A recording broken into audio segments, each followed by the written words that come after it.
Bonjour, je suis le docteur Marc Bonner et je me préoccupe des traitements au niveau de la gencive, notamment les parodontites. Alors voici le cas d'un patient ayant complété des traitements traditionnels, soit de surfaçage, curetage et instruction d'hygiène pour améliorer sa situation. Alors, vous avez ici le biofilm à faible grossissement sur fond noir. Alors, déjà, on voit l'activité des bactéries, la présence de quelques petits globules blancs et quelques amibes parmi le biofilm qui sont représentés par des petits cercles avec un pourtour noirâtre. Il y en a peut-être une dizaine. Maintenant, nous allons aller à fort grossissement. Alors, vous voyez typiquement une flore parodontale typique constituée de bactéries motiles. Alors, on peut parler ici de spirochètes, vibrions et bacilles qui constituent en fait le complexe orange et rouge, si vous voulez, de Sokransky, grosso modo, à la microscopie. Et vous avez surtout la présence là, des amibes. Alors, vous avez deux amibes ici, bien menées, là, avec le noyau, avec petit noyau de 4 microns, avec le cariosome et la chromatine au pourtour.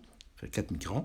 Et vous voyez surtout les vacuoles à l'intérieur de l'amibe, entamoeba gingivalis.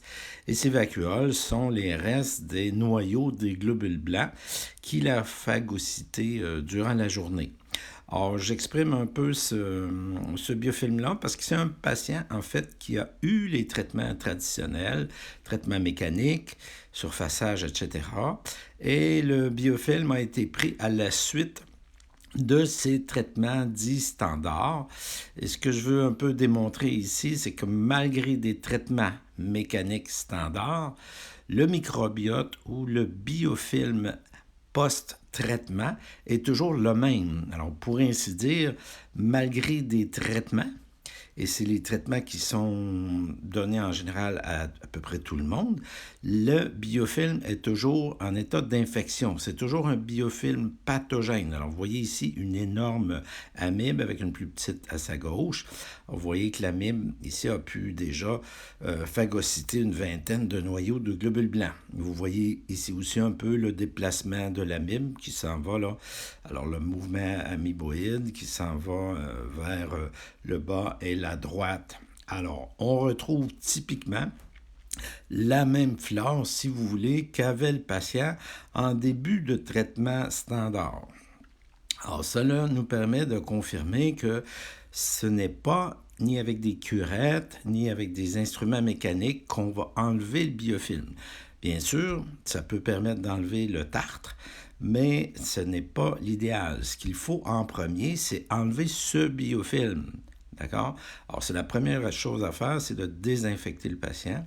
Une fois que l'infection est éliminée, on peut facilement ensuite enlever le tartre, enlever les cailloux sous la gencive pour éviter que tous ces microbes puissent se rendre dans le sang du patient. Alors, voici ici encore, vous avez souvent ces amibes. Ça constitue à peu près 100% des situations de parodontite active.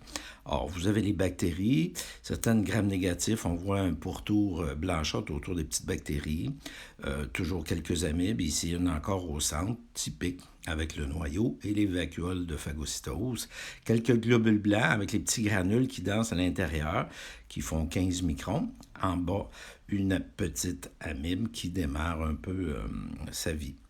Alors, tout ceci, un peu de débris d'aliments à gauche, et puis voici encore une amibe en bas à droite, avec un bébé, ce que j'appelle Minuta, un bébé Minuta, en haut à droite, à 2 heures, juste au-dessus de l'amibe présente.